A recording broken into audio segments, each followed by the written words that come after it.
नमस्कार। हमारे विशेष कार्यक्रम में आप सभी का स्वागत है। दर्शकों, जैसा कि आप सभी जानते हैं कि सरकारी विभागों से जुड़े हुए लोग जब सेवानिवृत्त होते हैं तो उन्हें भविष्य निधि के रूप में एक अच्छी खासी रकम मिलती है, पेंशन के रूप में मिलती है, अन्य रूपों में भी वो रकम उन्हें मिलती है। लेकिन गैर सरकारी संगठन में जो लोग कार्य करते हैं उनके लिए भी कर्मचारी भविष्य निधि की व्यवस्था की गई है, जिससे उन्हें ये लगे कि सिर्फ सरकारी क्षेत्र में कार्य करने वाला व्यक्ति का ही भविष्य सुरक्षित नहीं है, बल्कि निजी क्षेत्रों में भी लोग जो कार्य करते हैं या सरकारी क्षेत्रों में कॉन्ट्रैक्ट बेसिस पर या किसी अन्य तरह से जो लोग कार्य करते हैं जो पूर्णतया सरकारी नहीं होते हैं, उनका भी भविष्य सुरक्षित रहे, इसके लिए कर्मचारी भविष्य निधि की व्यवस्था की गई है। उसी संबंध में आज हम बातचीत करेंगे। हमारे साथ क्षेत्रीय भविष्य निधि आयुक्त गोरखपुर मंडल मनीष मणि जी हैं, जिनसे हम बातचीत करेंगे। मणि जी, आपका स्वागत है। सभी दर्शकों को मेरा नमस्कार। मणि जी, जैसा कि हमने बताने का प्रयास किया है कि कर्मचारी भविष्य निधि क्या है, तो चूँकि आप उस विभाग से जुड़े हैं और उस पद पर आप कार्यरत हैं, तो मैं यही सबसे पहले आपसे जानना चाहूँगा कि कर्मचारी भविष्य निधि क्या है। जी, कर्मचारी भविष्य निधि जो है एक कर्मचारी भविष्य निधि अधिनियम 1952 के अंतर्गत ये EPF employees provident fund organisation की स्थापना की गई। ये सभी असंगठित क्षेत्र मतलब बेसिकली संगठित क्षेत्र ऑर्गेनाइज सेक्टर के सभी कर्मचारियों को PF का लाभ देने के लिए, साथ ही साथ उस वक्त तो सिर्फ PF का लाभ था, समय के साथ इसमें पेंशन की योजना जोड़ी गई और उसके बाद इसमें एक इंश्योरेंस स्कीम को भी जोड़ा गया। ये सभी के सभी जितने भी ऑर्गेनाइज सेक्टर के जो कर्मचारी हैं, चाहे वो किसी भी स्थापना, कोई भी फैक्ट्री हो, कोई भी, सभी जगह पे इन सभी का उन लोगों को ये इसमें PF का लाभ देने के लिए 1952 में इस स्कीम को लागू किया गया। आज यह पूरे विश्व भर का सबसे बड़ा सोशल सिक्योरिटी सर्विस एक तरीके से प्रोवाइडर है। आज के दिन में भारत में करीब 6 करोड़ के लगभग एक्टिव मेंबर्स हैं और जितने लोग, कई लोग जो इसके बेनिफिट्स को ले चुके हैं, उनको अगर उनकी संख्या जोड़ी जाए तो करीब ये 10 से 11 करोड़ के आसपास है। तो आप समझ सकते हैं कि इसका कितना व्यापक इसका आज के दिन में प्रभाव है, दायरा है। बिल्कुल। और ये हर एक क्षेत्र, आप चाहे आप पूरे भारतवर्ष में कहीं पे भी चले जाएं तो हर एक जगह की जो भी फैक्ट्रियां हैं, चाहे वो स्कूल्स हैं, चाहे वो कॉलेजेस हैं, चाहे हॉस्पिटल्स हैं, चाहे वो फैक्ट्री में काम करने वाले मज़दूर हैं, चाहे कोई किसी भी टाइप का कर्मचारी हो, वो इसके दायरे में आता है। सभी लोगों का PF कटता है और सभी लोग इसका लाभ उठाते हैं। मतलब अगर हम ये जानना चाहें कि PF का जो लाभ मिलता है उसको प्राप्त करने के लिए जो एम्प्लॉई है वो उसकी जो पात्रता है वो क्या है?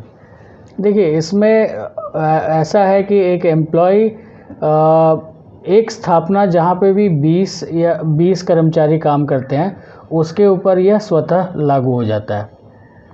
तो एक कर्मचारी जो वहाँ पे काम कर रहा है उस ऐसे स्थापना में जिस पर यह नियम लागू है, तो वो वहाँ पे अगर वो 15,000 से कम का अगर वेतन पाता है तो वो बिल्कुल इसके लिए तुरंत ही इसके लिए एलिजिबल हो जाता है और उसको इसका लाभ मिलना ज़रूरी होता है, आवश्यक होता है। 15,000 से ज़्यादा वेतन वाले कर्मचारी भी उसका बेनिफिट ले सकते हैं अगर वो अपने जो नियोक्ता है उनके माध्यम से अगर आवेदन करे तो। अच्छा, ये स्कीम का लाभ 15,000 से कम पाने वाला व्यक्ति ही जो है जी इसको जो है प्राप्त कर सकता है। जी। 15,000 से ऊपर के लोगों के लिए उनके भविष्य की सुरक्षा के संबंध में क्या व्यवस्था है? देखिए, ये नियम तो सबके लिए स्वतः लागू है। ऐसा है कि अगर कोई व्यक्ति, कई लोग इसमें, एक मैं क्लैरिफाई करना चाहूँगा कि व्यक्ति अगर आज के दिन में अगर वो 15,000 से कम वेतन पाता है, अगर वहाँ पे उसका एक बार PF कटने लगता है, तो अगर मान लीजिए अगर किसी दूसरी फैक्ट्री चाहे कहीं दूसरी जगह वो काम करता है और वहाँ उसका वेतन 15,000 से ऊपर है, तब भी उस केस में उस व्यक्ति का पीएफ कटना आवश्यक होता है। अच्छा। तो ऐसा नहीं कि 15,000 वाले लोग जो ऊपर हैं उनका नहीं कटेगा। मतलब कहने का तात्पर्य है कि एक बार जो पीएफ का मेंबर बन गया वो हमेशा पीएफ का मेंबर रहता है, चाहे उसका वेतन जो भी हो जी, और उसको पीएफ की व्यवस्था उसके लिए है जो है। जी। तो इसकी पात्रता ये है, क्या इसके लिए कोई आवेदन करना होता है या स्वतः जो जिस संगठन से वो जुड़ा हुआ है उस संगठन की जिम्मेदारी होती है कि वो इनका नाम जो है उसमें शामिल कर ले? जी, इसमें जैसा कि मैंने बताया आपको कि जिस संगठन में पीएफ का नियम लागू है, अगर व्यक्ति वहाँ काम करता है तो उस दिन वो जिस दिन वहाँ पे नौकरी ज्वाइन करेगा उसी तिथि से उसकी पात्रता चालू हो जाती है। उसको संस्थान का ये एक तरीके से कर्तव्य है कि उस व्यक्ति का तुरंत ही पंजीकरण कराए, उसको पीएफ नंबर आवंटित करे, उसका आज के दिन में यूएन नंबर आवंटित करे और उस व्यक्ति का अंशदान अगले महीने से जब भी उसका वेतन जब भी दिया जाता है तो वेतन देने के 15 तारीख किसी भी महीने के, जैसे आज जनवरी चल रही है तो जनवरी के बाद अभी फरवरी स्टार्ट हो गया तो फरवरी माह का मान लीजिए वेतन अगर जैसे देगा तो 15 मार्च तक उसको उसका अंशदान हमारे पास जमा करना होता है। अच्छा।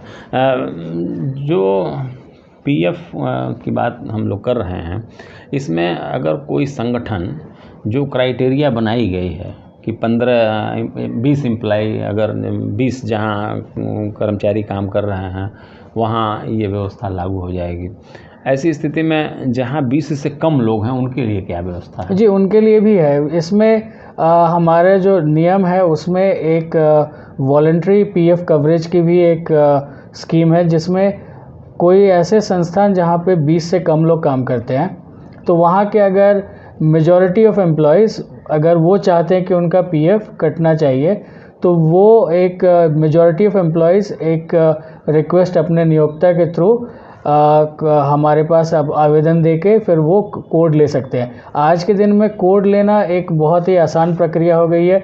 ऑनलाइन कोड मिलता है और ऑनलाइन कोड मुश्किल से आपको 10 मिनट का काम है, पंजीकरण करा के आपको एक कोड मिल जाता है।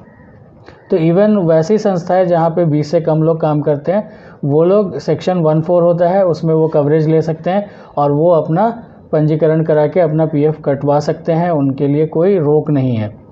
लेकिन उसमें एक यही है कि जो 14 की जो कवरेज होती है उसमें उसका गजट नोटिफिकेशन होता है केंद्र सरकार द्वारा, जो उसको पूरा करवाना होता है, वो ऑफिस का काम होता है।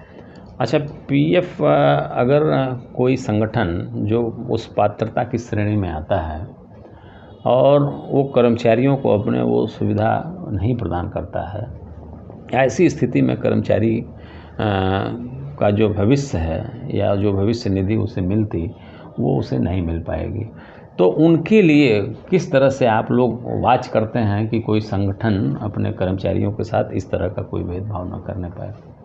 जी, इसी में ये आ जाता है। हमारे जितने भी क्षेत्रीय कार्यालय हैं अलग अलग विभिन्न हर एक राज्यों में अलग अलग जो मुख्य जो इंडस्ट्रियल सेंटर्स हैं हमारे वहाँ पे क्षेत्रीय कार्यालय कर्मचारी भविष्य निधि संगठन के मौजूद हैं। वहाँ पे सब एक टीम है, सभी ऑफिसों में ऑफिसर्स की टीम रहती है। वहाँ पे हमारे एनफोर्समेंट ऑफिसर्स रहते हैं। हमारे यहाँ पे जो मुख्य कार्यालय है वो भी प्रत्येक माह जो डिफ़ॉल्टर्स होते हैं, ऐसे संस्थान जो हमारे यहाँ पे पंजीकृत तो हैं लेकिन जो अपना पीएफ नहीं जमा कर रहे हैं, तो उसकी एक सूची जारी करती है। हम लोग अपने कार्यालय स्तर पर भी उसी सूची में से हम लोग उनका जांच करते रहते हैं कि किन संस्थाओं का पैसा नहीं आया, जिन लोगों ने अपना अंशदान नहीं जमा किया। इसके अलावा जो हम लोग का ईमेल के माध्यम से, चाहे हमारे पास ईपीएफ IGMS है, इनके माध्यम से भी जो शिकायत आती है उस पर भी हम लोग तत्काल कार्रवाई करते हैं। जहां भी हमें ये जानकारी मिलती है कि कोई अगर कर्मचारी हमें लिखता है कि भाई हमारा अंशदान नहीं जमा किया जा रहा है, तो हम लोग उसके ऊपर तुरंत ही कार्रवाई करते हैं और उसका सुनिश्चित कराना, मतलब हम लोग सुनिश्चित करते हैं, व्यवस्था सुनिश्चित कर देते हैं ताकि उनका अंशदान जमा होता रहे। अच्छा, इसमें जो योगदान है सरकार और कर्मचारी, इन दोनों का योगदान किस तरह से, कितने जो रकम है वो सरकार देती है और कितना एम्प्लॉय को देना पड़ता है? सरकार नहीं, इसमें मैं नियोक्ता कहूँगा कि कर्मचारी और नियोक्ता बिल्कुल बिल्कुल। तो नियोक्ता का जो उसके जो सैलरी में मतलब एम्प्लॉय की सैलरी का 12% और एम्प्लॉयर का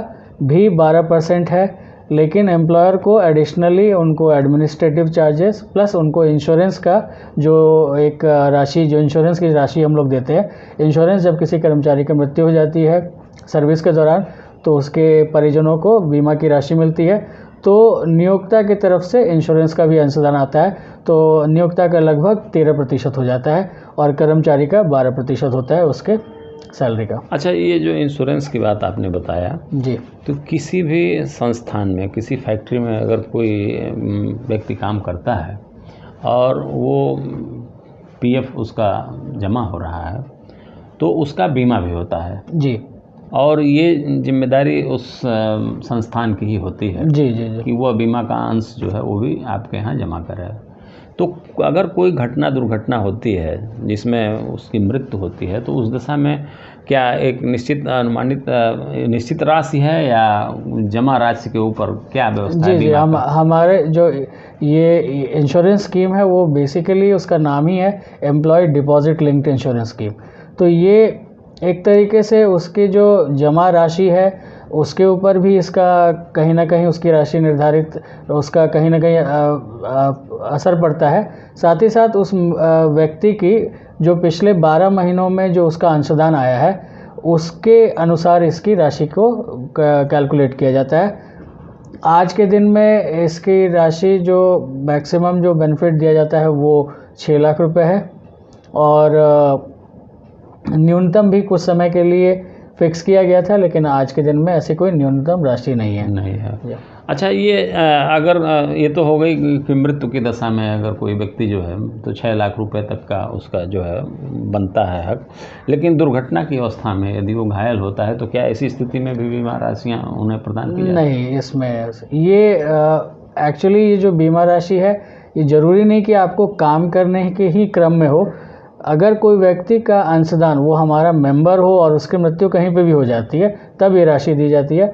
इसको कार्यस्थल पे दुर्घटना उससे कोई इसका कोई है। अच्छा, जैसे उदाहरण के तौर पर अगर हम कहें कि कोई व्यक्ति अगर नोएडा में सर्विस करता है किसी कंपनी में जी, और वहाँ वो 1 साल 2 साल करके अगर वो वहाँ से छोड़ के चला आता है तो अंशदान उसका उसमें रहता है। तो ऐसी स्थिति में अगर वो कार्य नहीं कर रहा है और उसकी डेथ होती है तो क्या उस दरमियान भी बीमा का क्लेम उसे मिल जाएगा? देखिए, इसमें एक अवधि है जिसमें एक तरीके से कंप्लीट अगर उसके मेंबरशिप उसका कंटिन्यू हो रहा है और वो 3 महीने तक का उसमें समय दिया जाता है। उसके आगे अच्छा, 3 महीने में उसको बताना होता है ये सारी चीज़ें? जी, उसमें एक अवधि है, उस अवधि के बाद फिर वो उसका क्लेम नहीं हो पाता। मतलब बेसिकली इसमें वो एम्प्लॉय उसका कंटिन्यू होना चाहिए। ऐसा नहीं है कि कोई व्यक्ति अगर वो सेवा से अगर छोड़ दिया है तो उसको लाभ नहीं मिलेगा। मतलब निरंतरता बनी रहे। मतलब वो छोड़ के कुछ दिन रुक के फिर अगर किसी दूसरे संस्थान से जुड़ जाता है तो फिर वहाँ पे उसको मिलेगा, ये कंटिन्यू हो जाता है। अच्छा, ये जो भविष्य निधि की जो व्यवस्था की गई है, एक व्यक्ति अगर किसी दूसरे ज़िले में काम करता है फिर वहाँ से छोड़ के आकर के किसी दूसरे फैक्ट्री में वो काम करता है तो हर अवस्था में उसको बार बार रजिस्ट्रेशन कराना पड़ेगा या एक जगह एक बार उसका रजिस्ट्रेशन हो जाएगा और जिस भी कंपनी में हो जाएगा तो उसे दोबारा रजिस्ट्रेशन नहीं कराना पड़ेगा? क्या व्यवस्था है? इसको मैं अभी आपको क्लियर कर देता हूँ। होता क्या है कि जैसे एक व्यक्ति किसी स्थापना, चाहे जो भी नियोक्ता के यहाँ काम करता है, तो वो स्थापना में उसका पीएफ का पंजीकृत होता है। तो जो पीएफ कोड नंबर होता है एक तरीके से स्थापना यानी कि उस फैक्ट्री चाहे जो भी नियोक्ता है उसको दिया जाता है। तो जब वो व्यक्ति किसी एक फैक्ट्री में ज्वाइन करता है तो वहाँ पे उसको एक पीएफ अकाउंट नंबर दिया जाएगा जो उसके स्थापना के कोड के साथ ही वो कंटिन्यू होता है। अच्छा। तो पीएफ अकाउंट जो होता है वो तो व्यक्ति का अगर एक जगह से दूसरे जगह वो काम करता है तो बदल जाएगा, क्योंकि वो जहाँ नया जगह जाके ज्वाइन कर रहा है उस जगह का पीएफ कोड अलग होगा। तो इस तरीके से पीएफ नंबर तो ज़रूर बदलेगा, लेकिन आज के दिन में एक universal account number UN number एक आवंटित किया जाता है, जो यूएन नंबर एक व्यक्ति का परमानेंट रहता है। अगर कोई व्यक्ति आज कहीं किसी जगह पे काम कर रहा है तो उसको एक यूएन नंबर, आज पहली बार कहीं पे मान लीजिए नौकरी ज्वाइन करता है तो उसको एक यूएन नंबर अलॉट होगा। वो यूएन नंबर वो ले जाके अगर किसी दूसरे फैक्ट्री में जाता है तो उसी यूएन नंबर पे उसका एक नया पीएफ अकाउंट नंबर दूसरी फैक्ट्री का मिल जाएगा, तो अपना उसका सर्विस वो ट्रांसफ़र वहाँ पे ऑटोमेटिकली करा सकता है। हाँ, वो उसको एक छोटा सा आवेदन, मतलब अपने मेंबर पोर्टल में हमारी सारी सुविधाएं जो है आज के दिन में वो ऑनलाइन ही है, और वो सारी सुविधाएं वो अपने मेंबर पोर्टल के थ्रू अप्लाई करके वो तुरंत ही वो अपना ट्रांसफ़र करा सकता है। कोई कर्मचारी अगर अपने भविष्य निधि का पैसा बीच में अगर लेना चाहता है तो उसके लिए क्या प्रक्रिया है? जी, ये बिल्कुल वैलिड सवाल है एक तरीके से। देखिए, भविष्य निधि या प्रोविडेंट फंड बेसिकली तो फ्यूचर मनी है। ये एक तरीके से वो आपका वो पैसा है जो कि आपको रिटायरमेंट के समय, ऐसे समय में लेना चाहिए जब आप काम करना छोड़ रहे हैं, ताकि उस वक्त आपके पास पैसों का अभाव ना हो, ये पैसा उस वक्त आपके काम आए। लेकिन एक व्यक्ति जो काम करता है अपने जीवन के क्रम में, उसको कई अलग अलग आवश्यकताएं होती हैं। आवश्यकताएं जो होती हैं कई बार, जैसे अपना सामाजिक कर्तव्य है जिसमें अपनी शादी, मतलब परिजनों की शादी, बच्चों की शादी, या फिर बच्चों की पढ़ाई, या अगर कुछ बीमारी हो गई, चाहे घर बनाना हुआ, इन सभी जो जीवन में आने वाले ऐसे जो कठिनाइयाँ कहिए, चाहे एक तरीके से जो कर्तव्य आवश्यकता है, तो इन सभी के लिए हमें अलग अलग ईपीएफ स्कीम में पैसा एडवांस निकालने का एक मतलब योजना है, जिसके थ्रू एक कोई भी व्यक्ति अपना एडवांस ले सकता है, अपने पीएफ में से प्रीमेच्योर विड्रॉल कर सकता है। मणि जी, अभी एक जो योजना प्रधानमंत्री रोजगार प्रोत्साहन योजना की बात सरकार के द्वारा की जाती थी, तो ये योजना क्या है और वर्तमान में ये योजना कार्य कर रही है या नहीं, क्या कहें? जी, प्रधानमंत्री रोजगार प्रोत्साहन योजना कर्मचारी भविष्य निधि संगठन से जुड़े हुए जो भी स्थापनाएं थी, जो फैक्ट्री थी, उनके लिए ये लागू की गई थी। 31 मार्च 2019 को इसका आखिरी पंजीयन किया गया था, जिसके थ्रू इसमें था कि कोई भी व्यक्ति अगर किसी भी फैक्ट्री या कोई भी संस्था में पहली बार वो नौकरी कर रहा है, उसको पहली बार उसको रोज़गार मिल रहा है, तो वैसे नियोक्ताओं को ये एम्प्लॉय और एम्प्लॉयर शेयर सरकार उसका प्रदान करती। मतलब बेसिकली ये एम्प्लॉयर्स को इंसेंटिव दिया जा रहा था कि वो ज़्यादा से ज़्यादा लोगों को नौकरियां दें, नए लोगों को प्रोत्साहन, रोजगार को प्रोत्साहित करें, इसके लिए रोजगार को प्रोत्साहित करे, ताकि वो आदमी वो नियोक्ताओं को एक तरीके से इंसेंटिव स्कीम था।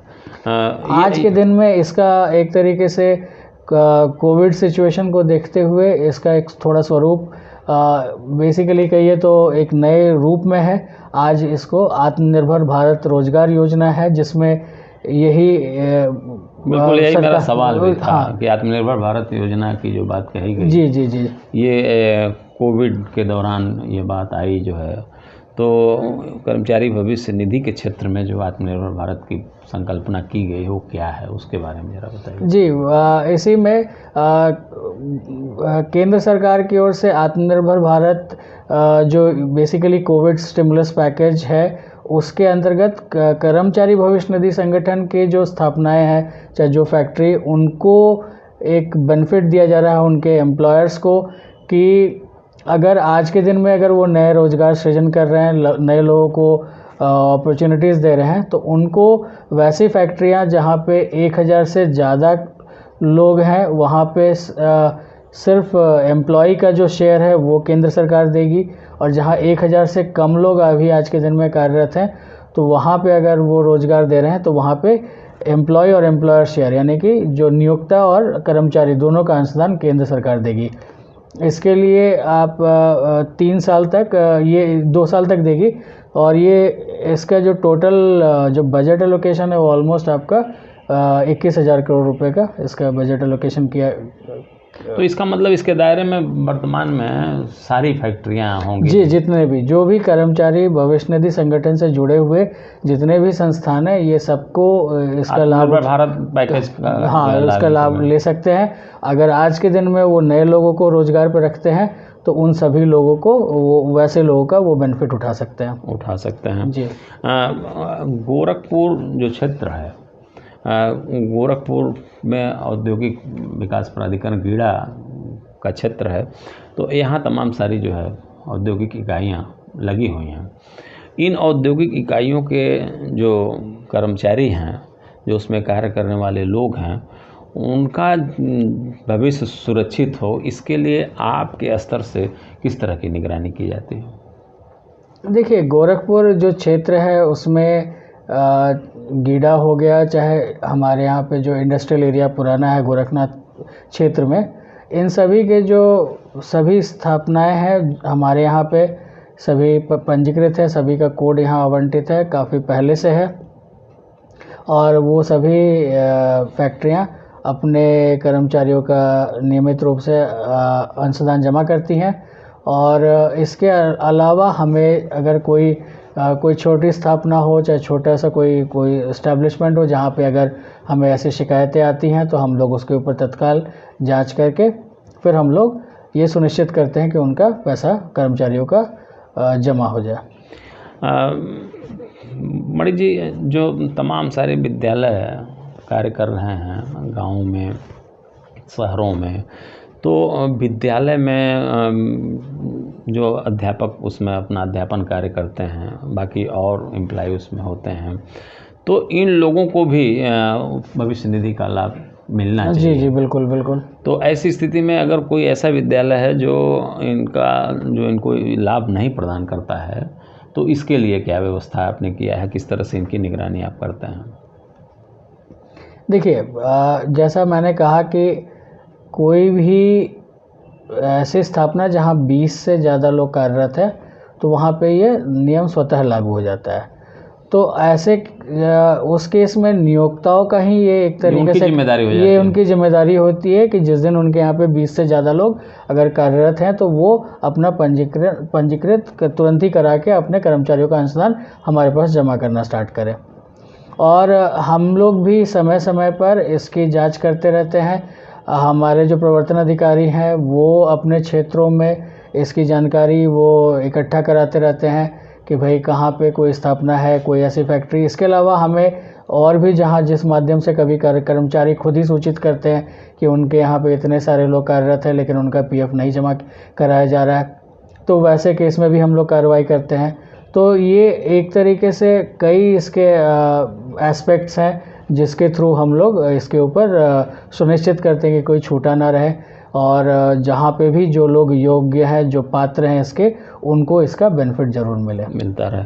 अच्छा, कोविड क्लेम की बात अभी आई कि अखबारों में मैंने पढ़ा कि कोविड क्लेम के इतने दावे निस्तारित किए गए, ये क्या है?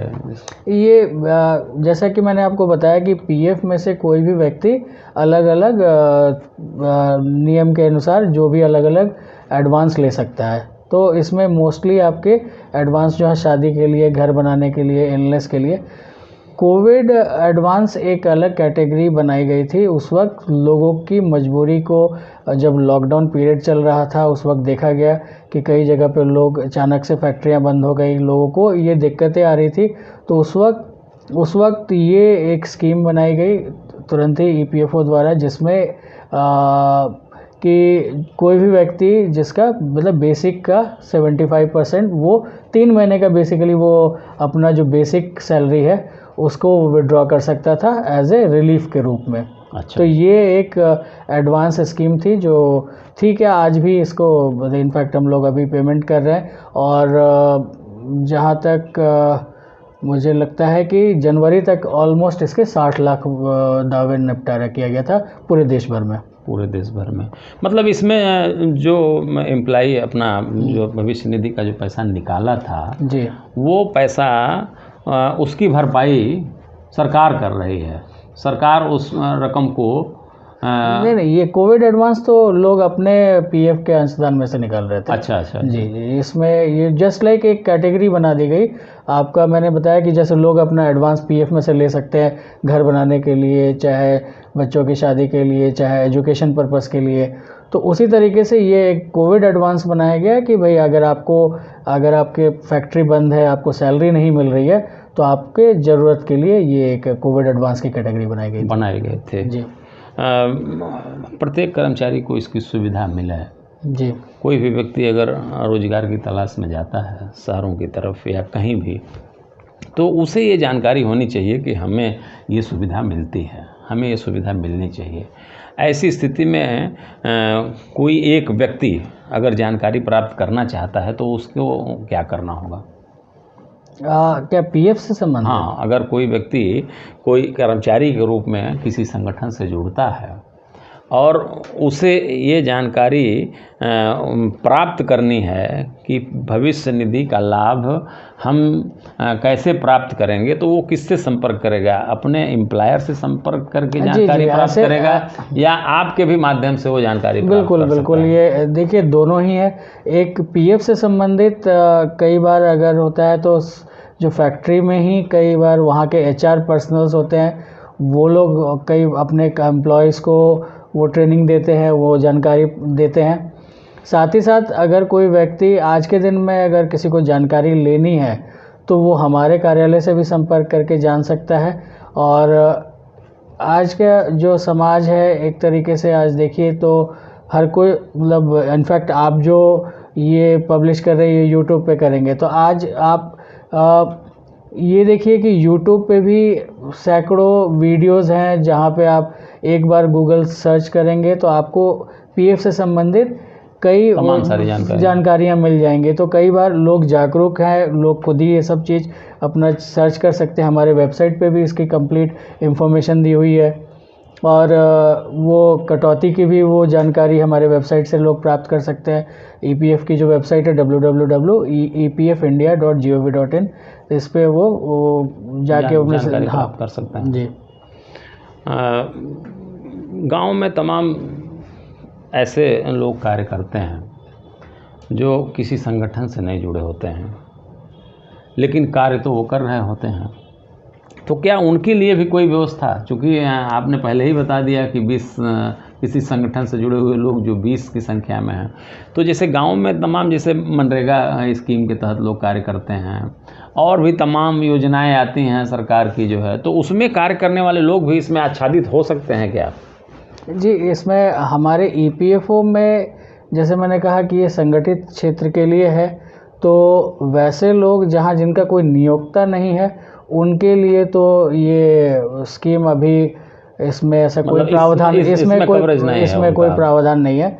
लेकिन जो हम लोग भी जो केंद्र सरकार की जो योजना है और कई बार उनके जो आगे का जो विज़न है उसमें ऐसे वर्कर्स जिन लोगों का कोई स्पेशली एग्रीकल्चरल वर्कर्स हो गए जो लेबरर्स होते हैं, चाहे ऐसे लोग जो स्वरोजगार करते हैं, तो वैसे लोगों के लिए अलग अलग स्कीम्स है। एक तो प्रधानमंत्री श्रम योगी मानधन योजना है, जिसके अंतर्गत अगर वैसे लोग अपना पंजीकरण करा के तो उनको पेंशन की एक योजना थी, तो ये अभी भी मतलब योजना है जिसके थ्रू वो पेंशन पा सकते हैं। तो अलग अलग स्कीम्स हैं, लेकिन पीएफ से रिलेटेड अभी आज के दिन में असंगठित क्षेत्र के लोग, चाहे स्वरोजगार करने वाले जो अपने खुद के एम्प्लॉय हैं, मतलब वो इससे कवर नहीं होंगे, उनके लिए सरकार की अलग व्यवस्था है। क्योंकि इसमें एक हमारे लिए सबसे इम्पॉर्टेंट है कि एक नियोक्ता हमारे पास अपना कोड लेता है, तो एक एम्प्लॉयर रिलेशनशिप काफ़ी आवश्यक है।